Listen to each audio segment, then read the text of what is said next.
The latest data from state police shows a decline in background checks for firearms. But that's not the only new firearms stat that caught our eye. Daniel Hamburg joins us tonight. Daniel.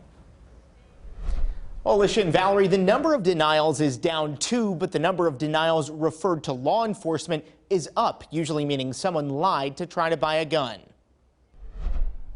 According to Pennsylvania State Police, in the second quarter of 2022, there were 295,000 background checks run.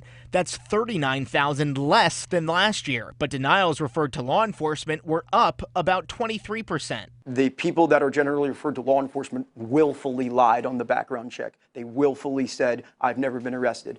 Well, you were. I never served time in jail. Well, you did. I've never been arrested for domestic violence. Well, you were. Stout's gun shop manager Kirk Green says police are cracking down. These laws have always been on the books, but as of recent times, they're being much more closely enforced, much more strongly enforced, and ultimately that is leading to an uptick in them being referred to law enforcement.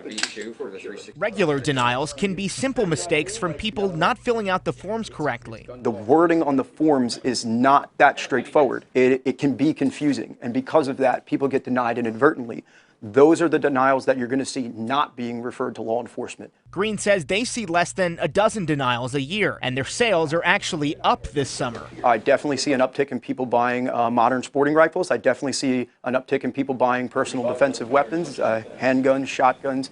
Really, everything is up. I have not seen an uptick in hunting equipment. That's because people are afraid politicians will restrict the sale of them after the mass shooting in Uvalde, Texas in May. It isn't the actual act or the violent act per se that makes you go out and want to buy a gun. It's that a politician goes on television and says they want to take guns away. That's what drives the sale.